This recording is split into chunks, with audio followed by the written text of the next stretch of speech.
Flux बढ़ रही है ना, तो D phi by D T is positive. क्यों? क्यों? चेंज इन फ्लक्स क्या होता है? Final flux minus initial flux upon, यही होता है कि नहीं? तो अगर फ्लक्स बढ़ रही है तो बाद वाली फ्लक्स ज्यादा होगी, पहले वाली कम होगी, तो चेंज इन फ्लक्स कैसा आएगा? पॉजिटिव आना चाहिए। इसलिए हमने रट लिया उसको कि अगर हमारी फ्लक्स बढ़ रही है तो D phi by D T कैसा है? पॉजिटिव। अगर ये पॉजिटिव है तो ईएमएफ कैसा है? नेगेटिव, क्योंकि माइनस साइन तो कुछ हो ही नहीं पाया इसका, तो नेगेटिव ईएमएफ है, तो इसका मतलब पहले आपका ईएमएफ आएगा ऐसे। उसके बाद कलर बदल देता हूं, पहले ईएमएफ आएगा आपका ऐसा, उसके बाद फ्लक्स ही नहीं बदली तो ग्राफ कैसा? ऐसा। अब क्या हुआ? फ्लक्स घट गई, फ्लक्स घट गई, चेंज इन फ्लक्स कैसा है? नेगेटिव। ये भी माइनस और ये भी माइनस, कैसा हो गया? पॉजिटिव। तो ईएमएफ का ग्राफ कैसा आएगा? ये थोड़ा लंबा हो गया है, मेरी बात समझ रहे हो ना क्या कर रहा हूं मैं? बराबर बनाना। दो बार पूछे आप। देखिए, जब फ्लक्स बढ़ेगी तो D phi by D T positive आएगा। अगर ये जो भी वैल्यू आती है, अगर ये पॉजिटिव वैल्यू है तो ये प्लस और ये माइनस, तो ईएमएफ तो माइनस ही हुआ ना, तो ईएमएफ माइनस हुआ तो मैंने माइनस में ईएमएफ बना दिया। कहां से कहां तक? फ्लक्स बढ़ रही है, बढ़ रही है, बढ़ रही है, यहां तक, यहां। उसके बाद फ्लक्स में चेंज ही नहीं आया। चेंज क्यों नहीं आया? मैं यहां से यहां गया और यहां से यहां गया, तो फ्लक्स कहां बदली? वो तो वही की वही है जो उसके लूप के अंदर है। तो मैंने दिखाया कि भाई ईएमएफ जीरो आया ही, जनरेट ही नहीं हुआ। ये समझ रहे हो? ये तो ऐसे दिखाने का तरीका हो और कुछ नहीं। विद इन नो टाइम हमने वापस ले आए, हमने टाइम स्पेंड नहीं किया उसमें, है ना। उसके बाद फ्लक्स जब वापस आए, फ्लक्स घटी तो D phi by D T कैसा हो गया? माइनस। ये माइनस और ये माइनस प्लस हो गया, यानी ईएमएफ जो जनरेट होगा वो पॉजिटिव होगा, तो हमने यहाँ पर पॉजिटिव कर दिया। बना ये दो बने। तीसरे पर आओ। तीसरा बनाना है आपको फोर्स का फॉर्मूला लिखवाया था मैंने मिश्रा सिंह, फॉर्मूला चेक करिए प्लीज पीछे एक बार। हाँ, B square L square V by, और पावर का उसका बी स्क्वायर हो जाए। ठीक, बताइए जरा कैसे बनाएंगे? फोर्स का ग्राफ बनवाइए।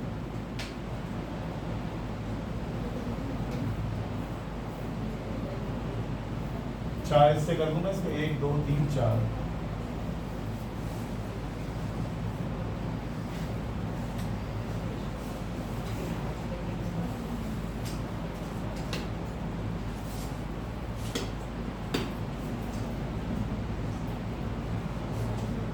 बनाइए फोर्स का ग्राफ।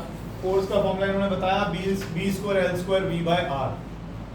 अब दोबारा एक बार उस आर्टिकल पे चलो जो हमने पहले भी किया था, ध्यान करो, उसी आर्टिकल पे ले आओ जहां फोर्स लिख रहे थे हम। मैंने आपको फोर्स की डायरेक्शन अलग से लिखवाई थी कि अगर याद करो उसमें, उस क्वेश्चन में जहां करवाया था उसको ध्यान से देखो। आपने उसमें क्या किया था? इस रॉड को आप अंदर की तरफ लेकर जा रहे थे, मुझे क्वेश्चन याद है। इसको आप अंदर की तरफ लेकर जा रहे थे, तो आपने कहा था फोर्स की डायरेक्शन क्या होगी? तो आपने कहा जी फोर्स की डायरेक्शन बाहर को होगी, सो एज टू क्या बैलेंस द फोर्स। ये अंदर जाने के लिए फोर्स लगेगी इस पर, और हम फोर्स लगाएंगे इस पर इधर की तरफ, ताकि एक्सेलरेशन। यही करा था ना हमने उसे। अब उसके लिहाज से मुझे बताइए फोर्स का डायग्राम कैसे, ग्राफ कैसा है? यहां से यहां, जब आप इधर जाओगे, इधर जाओगे, इधर जाओगे, इधर जाओगे, तो फोर्स किधर को लगेगी? इधर को, इधर को, इधर को। उल्टी लगती है, उल्टी लगती है ना। परसों भी हमने जो आर्टिकल करा उसमें भी था, याद नहीं है कुछ भी, ऐसे इससे रिला। अब मैं क्या कर रहा हूँ? इसको इधर ले जा रहा हूँ, इधर ले जा रहा हूँ, इधर ले जा रहा हूँ, तो वेलोसिटी इधर होगी तो फोर्स इधर को लगेगी, इस तरफ लगेगी, मतलब नेगेटिव फोर्स लगेगी। ठीक, ये आ गया। अब जब मैं यहां से बाहर निकल गया, कुछ है ही नहीं, और उसके बाद जब वापस लाऊंगा तो ऐसा बनेगा। लिखो, जल्दी करो, टाइम मत करो, और लिख लो इसको। फोर्स हो गई B square L square V by क्या था? आर। और ये हो गई minus B square L square V by. ध्यान रखिएगा फोर्स की डायरेक्शन वेलोसिटी की डायरेक्शन के ऑपोजिट है, ऑपोजिट है। फोर्स की डायरेक्शन वेलोसिटी की डायरेक्शन के ऑपोजिट है। लास्ट वाला अब आप लोग कोशिश करें बनाने की। लास्ट वाला पावर रह गया बस केवल एक। देखो सेम तो नहीं बनेगा। सबसे पहले तो एक लाइन लिख लो, power is a scalar quantity. Power is a scalar quantity, और अगर पावर स्केलर क्वांटिटी है तो कोई फर्क नहीं पड़ता आप चीजों को अंदर की तरफ इधर ला रहे हो या इधर ला रहे हो। तो पावर का फॉर्मूला क्या था तुम्हारा? हाँ बिल्कुल। तो फॉर्मूला इस बार बनेगा आपका सॉरी ग्राफ बनेगा आपका ऐसे। ये पावर का फॉर्मूला हो गया। पावर का फॉर्मूला भी आप बता ही रहे हो, B square L square B square by. ये फॉर्मूला आया कहाँ से था?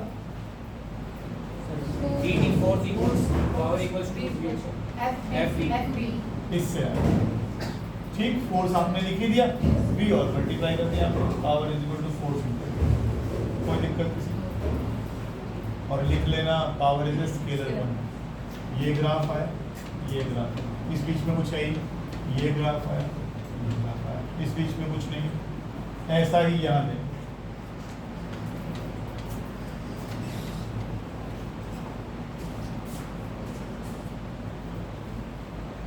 अभी मैं तो इसके उसमें नहीं गया हूँ, इसका अपने आर्टिकल पूरा करना था हमें।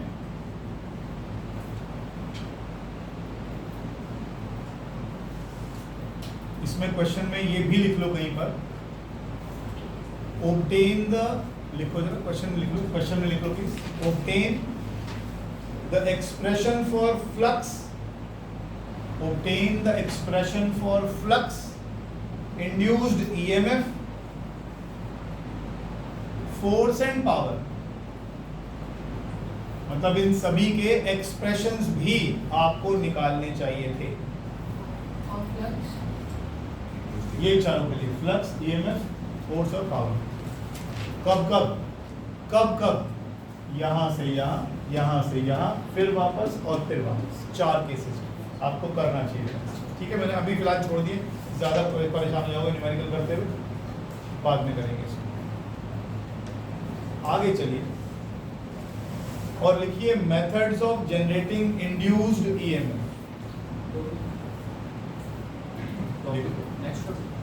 हाँ नेक्स्ट टॉपिक है, बल्कि एक मिनट रुक जाओ।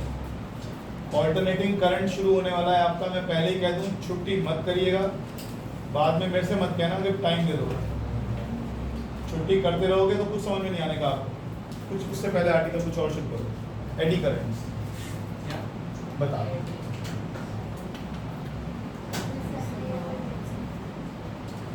ये कब करें आप?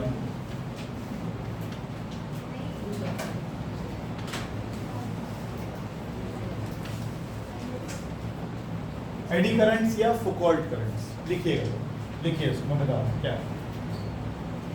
लिख लो बंधु, लिख लो।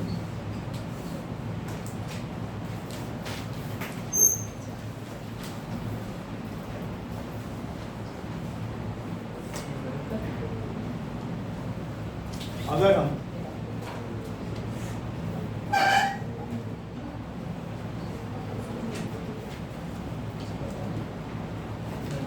एक मैग्नेटिक फील्ड बनाए, क्या होगा, क्या रहेगा?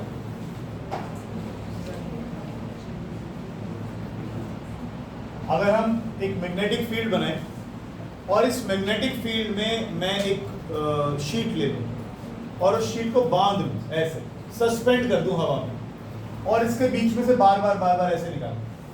पहली बार में मान के चलो ये एक इलेक्ट्रोमैग्नेट है और मैंने इस इलेक्ट्रोमैग्नेट को ऑफ किया हुआ है, मैंने इस इलेक्ट्रोमैग्नेट को ऑफ किया हुआ है। फिर मैंने यहाँ पर एक वो ले ली, कॉइल समझ लो, या फिर मैंने शीट ले ली।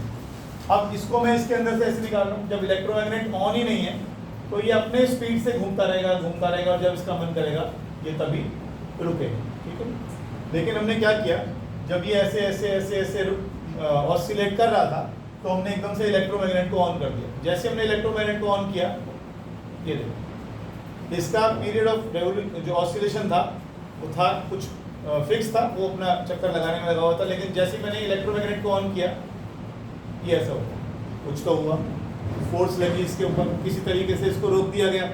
अभी भी आप अगर गौर से देखो तो इसके अंदर क्या हो रहा है, इसके अंदर क्या हो रहा है, मैग्नेटिक फील्ड लाइंस हैं, मैग्नेटिक फील्ड लाइंस हैं, आपने इलेक्ट्रोमैग्नेट को ऑन कर दिया, ये बार बार उन मैग्नेटिक फील्ड लाइंस को ऐसे काटता है, फिर मैग्नेटिक फील्ड लाइन को ऐसे काटता निकलता है, फिर काटता है और फिर काटता है। जब तक ये मैग्नेटिक फील्ड लाइंस को काटता रहेगा, मोशनल ईएमएफ में पढ़कर क्या आएगा, मोशनल ईएमएफ क्यों पैदा होता है या उसकी डायरेक्शन कैसी होती है, so as to oppose the motion, so as to oppose the motion। जो मोशन हो रहा है, अगर पिछले वाले आर्टिकल्स को आप नजर डालो, वो रॉड को मैं बार बार ऐसे लेके जा रहा था, ऐसे लेके, रॉड को स्टिल कर दो ना एक जगह, ईएमएफ जनरेट होगा, नहीं होगा, नहीं होगा ना, उसके साथ फ्लक्स एसोसिएटेड है, हाँ है, पर कांस्टेंट है, तो कांस्टेंट फ्लक्स से तो कुछ नहीं होने का, फ्लक्स बदलनी चाहिए, फ्लक्स बदलनी चाहिए। अब यहाँ पर भी क्या हो रहा है, बार बार अभी फिलहाल इसके साथ कोई फ्लक्स जुड़ी हुई नहीं है, ये मैग्नेट्स के बीच में आ गया, फ्लक्स आ गई, फिर फ्लक्स घटती चली गई, फिर फ्लक्स बढ़ती चली गई, फिर फ्लक्स घटती चली गई। अगर ऐसा हुआ तो इसके अंदर ऑटोमेटिक एक इंड्यूस्ड ईएमएफ पैदा होगा, और इंड्यूस्ड ईएमएफ जो होगा, मैं आपको पहले ही बता दूं, उसकी डायरेक्शन ऐसी होगी ताकि वो इस मोशन को अपोज करे, ताकि वो इस मोशन को अपोज करे।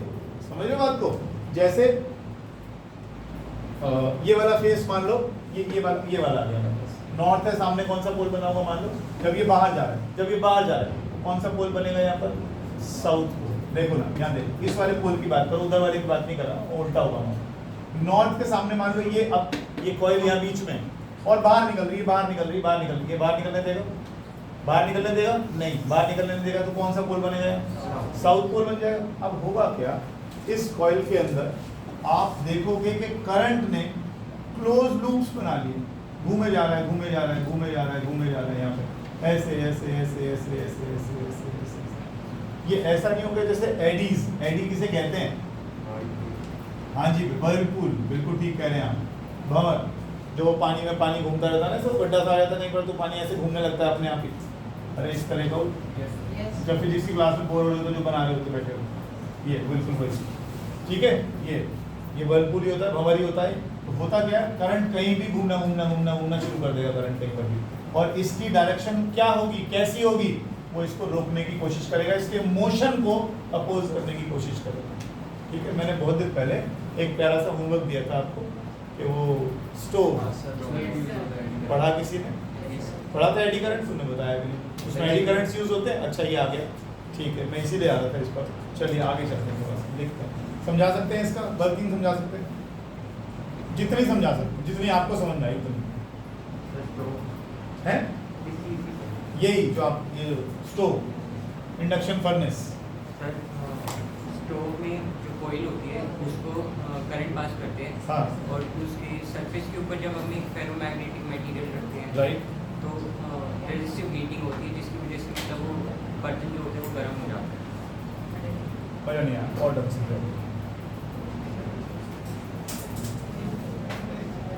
सोचो तो पढ़ के आएगा, क्या पढ़ के आया बता, मास्क तो डाले, तो कोरोना को भी फूंक के मार दिया, तो अब क्या कोरोना लेके बैठे रहते मास्क, कॉपर कॉइल से ऑल्टरनेटिव करंट पास करते हैं, उससे मैग्नेटिक फील्ड जो ऑल्टर करती है बैक एंड फोर्थ वो जनरेट होती है, और स्लैब के ऊपर जो फेरोमैग्नेटिक मटेरियल रखा होता है वो जो magnetic field back and fourth करके उससे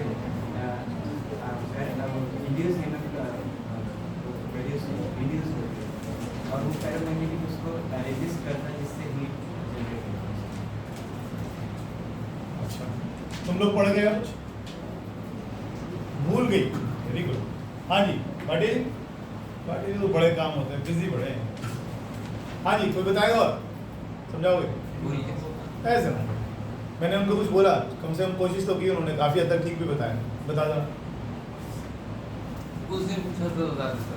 अच्छा उस दिन ताज़ा था, चल कोई बात नहीं, लिखो लिखो। Eddy currents are induced, eddy currents are induced, ऐसे इसमें डायग्राम सा बना लेते हैं ऐसे करके, इसको सस्पेंड कर दूंगा।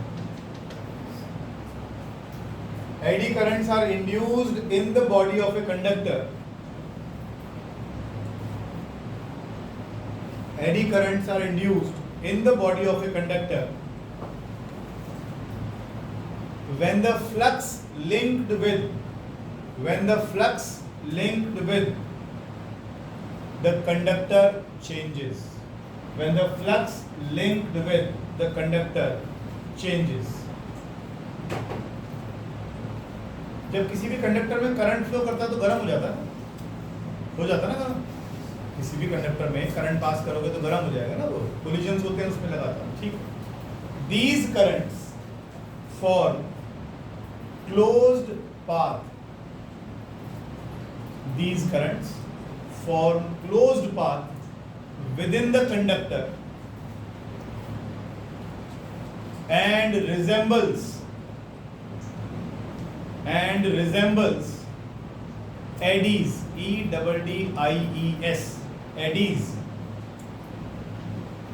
in water, and hence they are called eddy currents.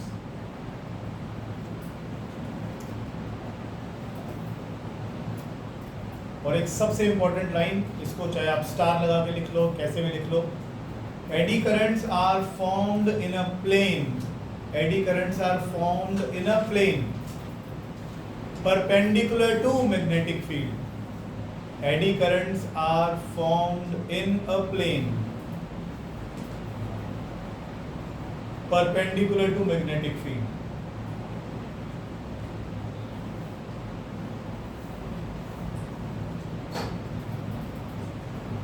Full stop. ये बड़ी इंपॉर्टेंट लाइन है, इसको अंडरलाइन कर लो, कैसे भी कर लो, इसको ध्यान रखना।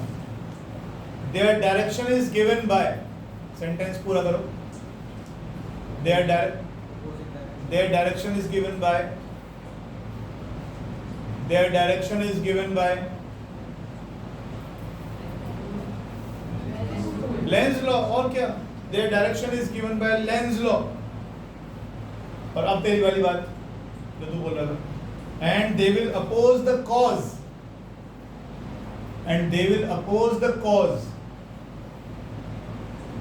which has produced it.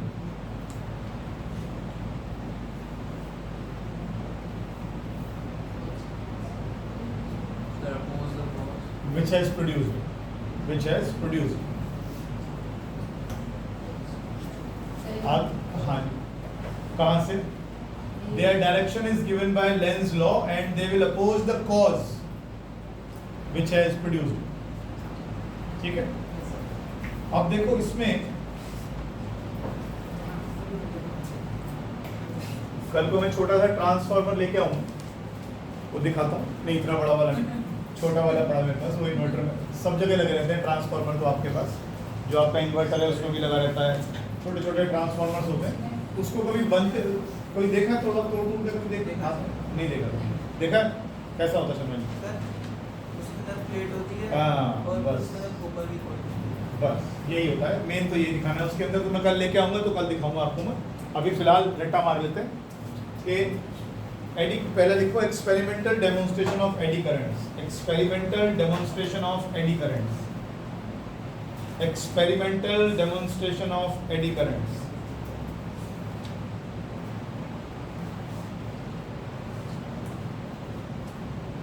और इसको आगे लिख लो, बुक से रीड कर लो, रीड फ्रॉम बुक। ये वही है जो मैं भी आपको बता रहा था शुरुआत में। ये क्या कर रहे थे हम, ये एक्सपेरिमेंटल डेमोन्स्ट्रेशन एडी करंट्स का, कि दो मैग्नेट लगा दिए आपने, शुरू में जब इलेक्ट्रोमैग्नेट ऑन रखोगे, ऑफ रखोगे, तो ये नॉर्मल फ्रीक्वेंसी से ऑसिलेट करेगा। जैसे आप इलेक्ट्रोमैग्नेट को ऑन कर दोगे, ये एकदम से इसका ऑसिलेशन कम हो जाएंगी और फट से रुक जाएगा, ठीक है। ये हमारे पास हुआ एक्सपेरिमेंटल डेमोन्स्ट्रेशन इसका। अब इसके फायदे भी हैं और इसके नुकसान भी हैं। फायदे, इससे हमने बहुत सारी ऐसी मशीन्स बना रखी, करंट फ्लो करेगा किसी भी चीज़ के अंदर, तो क्या पैदा होगा, हीट। उस हीट का हम बहुत सारा फायदा ले लेते हैं। खैर, अब मैं दिखा के बताता हूँ। ट्रांसफार्मर समझते हो, ट्रांसफार्मर समझते हो क्या होता है? ट्रांसफार्मर काम क्या होता है? स्टेप अप करना और वोल्टेज को स्टेप डाउन करना। अभी आएगा भी, हमारे सिलेबस में भी है। उसमें ना होता क्या है, एक कोर होती है ट्रांसफार्मर में, एक कोर होती है अंदर जिसके ऊपर वाइंडिंग वगैरह की जाती है, ऐसे ही कोर। अब उसमें करते क्या है, इस कोर में ये जो पूरी एक सॉलिड क्यूब सी आपको दिख रही है, हल होती है, अंदर इसके यहाँ वाइंडिंग शाइंडिंग कर देते हैं। अभी ज़्यादा तो मैं बता नहीं पाऊँगा, ऐसे समझ लो ये वाइंडिंग है इसके, फिलहाल ऐसे समझ। एक प्राइमरी वाइंडिंग होती है और एक सेकेंडरी वाइंडिंग होती है। अगर आप इसको कभी गौर से देखो तो आप देखोगे कभी भी सॉलिड कोर नहीं बनाते हैं, सॉलिड कोर नहीं बनाते हैं। इसके अंदर से क्या पास करते हैं, पहली बात तो ये बताओ, स्टेप अप और स्टेप डाउन कौन सी वोल्टेज को हम करते हैं? ट्रांसफार्मर का ध्यान रखिएगा, ट्रांसफार्मर जो है केवल एसी को स्टेप अप या डाउन कर सकता है। ऑल्टरनेटिंग करंट, ऑल्टरनेटिंग करंट कैसा होता है मैंने पहले भी बताया था आपको। ये सिनुसॉइडली वेरिंग एसी करंट है, करंट अपनी डायरेक्शन को लगातार चेंज कर रहा है एक रेगुलर इंटरवल के बाद। ऐसी ही एसी, ऐसा ही करंट आपके घर में आता है, ऐसी वोल्टेज आपके घर में आती है 50 हर्ट्ज की फ्रीक्वेंसी पर, 220 वोल्ट जिसे आप बोलते हो, 220 वोल्ट जो है पोटेंशियल डिफरेंस आपका 50 हर्ट्ज की फ्रीक्वेंसी पर आता है। 50 हर्ट्ज का मतलब होता है ये एक साइकिल बन रही है, ये दूसरी बन रही है। 50 हर्ट्ज का मतलब एक सेकंड में ऐसी 50 साइकिल बन जाएंगी, ये आपके घर में आता है।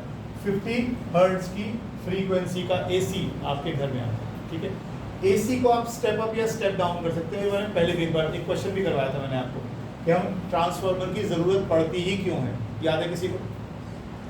ट्रांसफार्मर की ज़रूरत पड़ती ही क्यों है, याद है किसी को? कैसे करते हो?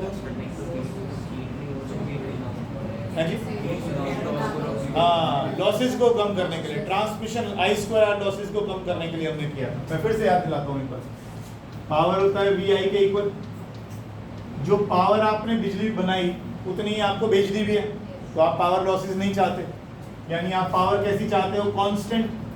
अगर पावर कांस्टेंट है तो वोल्टेज और करंट कैसे हो गए? अगर आप कहीं वोल्टेज कहीं पर कहीं आपने पावर प्लांट लगाया और पावर प्लांट लगा के आपने क्या कर दिया, वोल्टेज को स्टेप अप कर दिया, वोल्टेज बहुत ज़्यादा बढ़ा दोगे तो करंट बहुत ज़्यादा, और अगर करंट बहुत ज़्यादा कम हो जाएगा तो I2R भी बहुत सारे कम हो जाएंगे। I2R क्या होता है? हीट का फॉर्मूला होता है, हीट लॉस कम हो जाएंगे। यही ट्रांसफार्मर का फायदा होता है, यही ट्रांसफार्मर का फायदा होता है। 50 हर्ट्ज की एसी आपके घर में आती है। अभी चैप्टर क्या पढ़ के आए हैं? बार बार क्या बदल रहे हैं? फ्लक्स बदल रहे हैं, फ्लक्स बदल रहे हैं। फ्लक्स मतलब मैग्नेटिक फील्ड बदल रहे हैं। जरा देखना ये क्या हो, सब चीजें जुड़ेंगी आपस में। Current maximum, current zero, current दूसरी डायरेक्शन में मैक्सिमम, करंट जीरो। करंट लगातार बदलेगा, करंट से क्या बनती है? Magnetic field. अगर करंट बदलेगा तो क्या बनेगी? बदलती हुई मैग्नेटिक फील्ड। ऐसे रिस्पॉन्स दोगे तो मैं पढ़ा ही नहीं पाऊंगा। ये करंट बदल रहा है कि नहीं बदल रहा है? अगर करंट लगातार बदलेगा, हमने पहली लाइन में क्या लिखा था पिछले चैप्टर की? Currents are the usual source of magnetic field. Magnetic field का सोर्स क्या है हमारे पास? करंट। यही तो पढ़ा था हमने पहले। तो अगर हमारे पास करंट लगातार बदल रहा है, छोटा कम हो रहा है, ज्यादा हो रहा है, कम हो रहा है, ज्यादा हो रहा है, करंट कम ज्यादा होगा तो उसके आसपास की मैग्नेटिक फील्ड भी कम ज्यादा होगी, हाँ या ना? मैग्नेटिक फील्ड आसपास कम या ज्यादा होगी तो फ्लक्स भी बदलेगी। फ्लक्स बदलेगी तो क्या पैदा होगा? अगर आसपास कुछ है तो इंड्यूस्ड ईएमएफ होएगा कि नहीं होएगा? अब जो एसी की कॉइल है, एसी का कोर है, ये जो मैं आपको बता रहा हूँ, अगर ये सॉलिड कोर में एक डब्बा सा बॉक्स सा बना देता है इसका, तो होगा क्या इसके अंदर? इसके अंदर जब भी मैं एसी पास करूंगा तो इसके अंदर से एसी पास करने से करंट बढ़ेगा घटेगा, बढ़ेगा घटेगा, तो इसके साथ क्या होगा? इसमें मैग्नेटिक फील्ड बढ़ेगी घटेगी, बढ़ेगी घटेगी, इसके साथ फ्लक्स बढ़ेगी घटेगी, बढ़ेगी घटेगी, और फ्लक्स बढ़ेगी घटेगी तो क्या पैदा होगा? Induced EMF. और इंड्यूस्ड ईएमएफ क्या, अब सच बताऊं तो इसके अंदर हम क्या पढ़ के आए अभी? एडीज। इसके अंदर एडी करंट्स पैदा होंगे। अब ये कोर है, ये सॉफ्ट आयरन की कोर है, इसके अंदर करंट ऐसे ही घूमे जा रहा है, घूमे जा रहा है, घूमे जा रहा है। मेरे किस काम आ रहा है? उस करंट से मैंने बल्ब जलाना, वो करंट किस काम का है? मेरे किसी काम का नहीं, वो करंट बेकार है। वो मेरे इसको कोर को गर्म करे दे रहा है, वो इस कोर को गर्म कर रहा है। करंट का मतलब एनर्जी, तो एनर्जी लॉस हो रहा है मेरे लिए, मैं क्या करूँ? उसको मुझे कम करना चाहिए, यानी मुझे एडी करंट्स को कोशिश करनी चाहिए मैं किसी तरह से कम कर। एक बार फिर बताऊंगा, चेहरे अभी भी खिले नहीं। क्या पास कर रहे हैं इसमें? एसी। अगर हम इसमें ऑल्टरनेटिंग करंट पास कर रहे हैं तो ऑल्टरनेटिंग करंट लगातार करंट बदलेगा, कम होएगा, ज़्यादा होएगा, कम होएगा, ज़्यादा होएगा। करंट से क्या बनता है? Magnetic field. मैग्नेटिक फील्ड मतलब फ्लक्स, मैग्नेटिक फ्लक्स। जहाँ मैग्नेटिक फील्ड आएगी वहाँ फ्लक्स आएगी। अगर करंट बढ़ेगा घटेगा तो फ्लक्स बढ़ेगी घटेगी। अगर फ्लक्स बढ़ेगी घटेगी तो क्या पैदा होगा? इंड्यूस्ड ईएमएफ, यानी इस कोर में इंड्यूस्ड ईएमएफ पैदा होगा, आएगा। उस इंड्यूस्ड ईएमएफ की डायरेक्शन कैसी होगी? जैसे एडीज की होती है, जहाँ उसको जगह मिलेगी वहाँ घूमना शुरू कर देगा। हो सकता है वो ऐसे घूमना शुरू कर दे, ऐसे घूमना शुरू कर दे। हो सकता है वो यहाँ ऐसे ऐसे घूमना शुरू कर दे, यहाँ ऐसे ऐसे घूम, जहाँ उसको जगह मिलेगी वहाँ पर एडी करंट बनेंगे और वो घूमना शुरू कर देंगे। इसकी डायरेक्शन कैसी होगी? इसको एसी को अपोज करेगा। लेकिन ये जो करंट्स हैं, ये जो इसकी बॉडी में बन रहे हैं, ये किसी काम के हैं? नहीं, किसी काम के नहीं है। ये केवल क्या करेंगे? इसको गर्म कर देंगे। अदरवाइज एनर्जी लॉसेज हैं। ये क्या है? एनर्जी लॉस हो रहे हैं लगातार। अगर ये एनर्जी लॉस हो रहे हैं तो इस एनर्जी लॉस को मैं कम करना चाहिए। कम कैसे करूँ? हम करते क्या हैं? ये जो आप देख रहे हो ना कोर, ये ऐसे समझो, कोई डब्बा से नहीं, अरे बहुत बढ़िया, ये बन गया, अच्छी चीज़। समझो ये सॉलिड नहीं है और हमने क्या कर रखा है, इसको बनाने के लिए एक शीट ले ली, दूसरी शीट ले ली, तीसरी शीट ले ली, चौथी शीट ले ली, और इन शीट्स के बीच में वार्निश भर दी मैंने। वार्निश जो होता है वो इंसुलेटर होता है, इंसुलेटर होता है। उससे दो फायदे होंगे मुझे। दो तरीके से मैं इन एडी करंट्स को कम कर सकता हूँ। कैसे करूँगा? देखो, एक तो चीज़ होती है स्लॉटिंग। मेरे पास कैसी कॉइल थी? ऐसी। मैंने क्या किया, इस कॉइल के अंदर स्लॉटिंग कर दी। स्लॉटिंग का नाम तो समझो, यहाँ से काट दिया, यहाँ से काट दिया, यहाँ से। ये दिखाऊंगा, बाकायदा दिखाऊंगा, मैं खोल के लाऊंगा ट्रांसफॉर्मर, चिंता मत करो। चाहे कुछ चेंज करना पड़े मुझे, कर दूंगा मैं काम। ये एम से बने रहते हैं। अब ऊपर से एक शीट सी ऐसे लाते हैं, नीचे से दूसरी शीट लाते उसमें फंसा देते हैं। बन गई एक, जैसे मेरी उंगलियाँ हैं, ये स्लॉटिंग होगी इसमें, ये स्लॉटिंग होगी। मैंने एक पूरा ना करके मैंने स्लॉट बना दिया इसमें, ये बना। अब यहाँ से मैं दूसरा एम लाऊंगा एम शेप का, उसे इसमें फंसा दूंगा, सिंगल बन गया। फिर एक और लाऊंगा एम शेप का ऐसे, उसके ऊपर और ला के ऐसे फंसा दूंगा। लेकिन पहले वाले में और दूसरे वाले में बीच में मैं वार्निश भर दूंगा। वार्निश से क्या होगा? जो एडी करंट इसमें बनेंगे वो यहाँ तक नहीं पहुँच पाएंगे, दूसरे वाले में जो इसमें बनेंगे वो इसमें नहीं पहुँच पाएंगे, क्योंकि इनके बीच में कुछ ना कुछ इंसुलेटिंग मटेरियल भर दिया। ठीक है, स्लॉटिंग करने का फायदा क्या हुआ? पहले क्या था, करंट ऐसे घूम रहा था, ऐसे ऐसे करके इन्होंने पूरा का पूरा वो बनाया हुआ। अब क्या हुआ, जो करंट चलेगा इसके अंदर उसको बहुत लंबा रास्ता ट्रेवल करना पड़ेगा अगर आपको चलाना है तो। अगर उसको एक सर्कल भी पूरा करना अपना राउंड भी, तो बहुत लंबा रास्ता हो जाएगा उसको। यहाँ तो बनेंगे छोटे मोटे, तो मैं खत्म तो कर ही नहीं सकता, वो तो बनेंगे ही बनेंगे। अगर पूरा का पूरा शीट में वो बनेगा तो देखो यहाँ पर छोटा रास्ता था तो बन गया बड़े आराम से। लेंथ ज़्यादा हो जाएगी तो क्या बढ़ जाएगा, और अगर रेजिस्टेंस बढ़ जाएगा तो करंट कैसा हो जाएगा, है ना। तो हमने क्या करा, उसका रास्ता लंबा कर दिया घूमने का। रास्ता हमने लंबा कर दिया घूमने का, तो लेंथ बढ़ गई, लेंथ बढ़ गई तो रेजिस्टेंस बढ़ गया। अब रेजिस्टेंस बढ़ जाएगा तो जो एडी करंट पैदा होंगे इसके अंदर वो कम हो जाएगा, खत्म नहीं हो जाएगा, कम हो जाएगा। ठीक है, फिर दूसरा मैंने कोई हार्ड बिल्कुल वो नहीं ली, एक ही कोर नहीं लेनी मैंने। उसमें मैं क्या कर रहा हूँ, ऐसे करके स्लॉटिंग करके आपस में फंसा के बना रहा हूँ। एक शीट बना दी, फिर दूसरी बना दी, फिर तीसरी बना दी, ऐसे करके 25-30 शीट ले ली और उसका पूरा एक मोटा सा कोर बना दिया मैंने। उसके अंदर प्राइमरी और सेकेंडरी वाइंडिंग हमने लगा दी। उसको वाइंडिंग्स वगैरह भी दिखा दूंगा कि क्या हुआ। एडी करंट से हो क्या रहा था, एडी करंट से करंट, ये अननेसेसरी करंट है ना, हमारे किसी काम के तो है नहीं। जब ये काम के नहीं है तो ये क्या कर रहे हैं, ये एनर्जी का लॉस कर रहे हैं। और एनर्जी का लॉस मुझे किसी भी तरह से रोकना है। मैंने दो तरीके निकाले, एक तो मैंने इसको शीट को स्लॉट कर दिया, बीच में काट दिया इस तरीके से, और उस दो शीट्स के बीच में हमने वार्निश लगाई। तो इस तरीके से हमने क्या करा, एडी करंट्स को कम करने की कोशिश करी और कम हुए भी। ठीक है, रोक नहीं सकता मैं इसको, लेकिन कई जगह हमें फ़ायदे देते हैं। कई जगह फ़ायदे कहाँ देते हैं, जैसे ये लोग बच्चे बता रहे थे, काफ़ी हद तक बता पाए, लेकिन क्योंकि इन्होंने एडी करंट से ये सब चीज़ें नहीं पढ़ी थी तो शायद उतना अच्छा समझ में नहीं आया था। अब आएगा। एडी करंट्स कई जगह, अब आपको ये तो पता है ना, करंट्स बनेंगे तो क्या पैदा होगा, हीट। इस हीट का तो बड़ा फ़ायदा ले लेते हैं।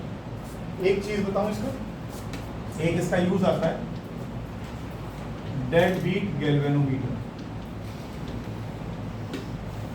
डेड बीट गैल्वेनोमीटर का मतलब क्या होता है, अभी आप क्या देख रहे थे कि अगर मैं किसी कॉइल को इसके अंदर से मैं किसके अंदर से, मैग्नेटिक फील्ड में ऐसे मूव कराता हूँ और जैसे ही इलेक्ट्रोमैग्नेट को ऑन करता हूँ ये तुरंत उसको रोक देता है। ये एक्सपेरिमेंटल डेमोन्स्ट्रेशन था उस इसी चीज़ का, किसका, एडी करंट का। ये फ्री मूवमेंट हो रही है, नॉर्मल फ्रीक्वेंसी है, जैसे मैंने इलेक्ट्रोमैग्नेट ऑन किया इन्होंने 1-2 बार के बाद फट से रोक दिया।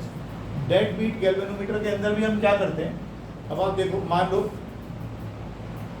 कोई बात, बेटा ध्यान रखना, ये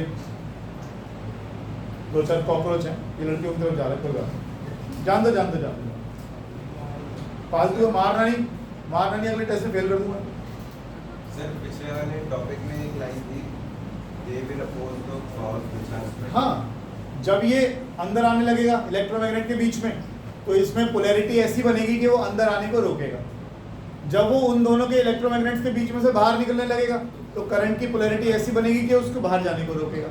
ये वो चीज़ है जो पिछले वाले में लाइन लिखी थी, that they will oppose the motion which has produced it, cause which has produced, है ना। आगे चलो आगे चलो, कोई बात नहीं कोई बात नहीं कोई बात, फालतू है, ऐसे मत करो। क्या था वैसे, झींगुर था मेरे को, कुछ और था, कॉकरोच नहीं। कॉकरोच हो तो पलक की जेब में डाल देना, इसे बड़े अच्छे लगते हैं कॉकरोच। अच्छा चलिए, अब डेड बीट गैल्वेनोमीटर में क्या होता है, मान लीजिए आपने कहीं पर, आपने कभी वो देखे वोल्ट मीटर वगैरह नहीं देखे हैं, लैब में देखे, रुको मैं लेकर,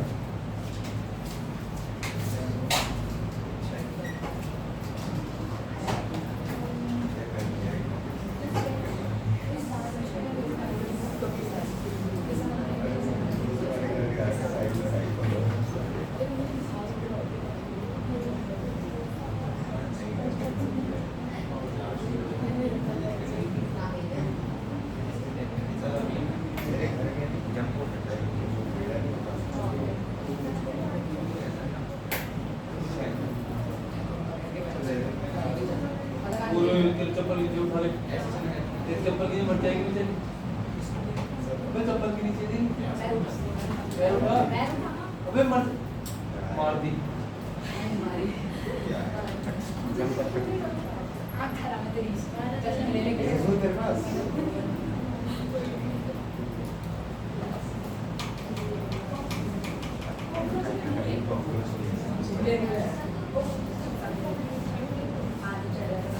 ये हमारे पास एक छोटा सा वोल्ट मीटर है, समझो इस तरह का हमारे पास कुछ गैल्वेनोमीटर था, कुछ हो गया। अब इसमें ना नीचे की तरफ यहाँ एक स्प्रिंग लगा रहता है, ऐसे हाँ चलता है। ये मैं मशीन में घर में खराब होती है ना, तो उसका पोस्टमार्टम मैं करता हूँ, कुछ सामान को मैं यहाँ ले आता हूँ, मेरे पुराने काम आता है। अगर आप इसको देखो तो इसके नीचे वी के नीचे क्या साइन लगा हुआ है, ऐसे लहराती हुई सी वेव सी बन रही है ना, नहीं का मैं बताता हूँ।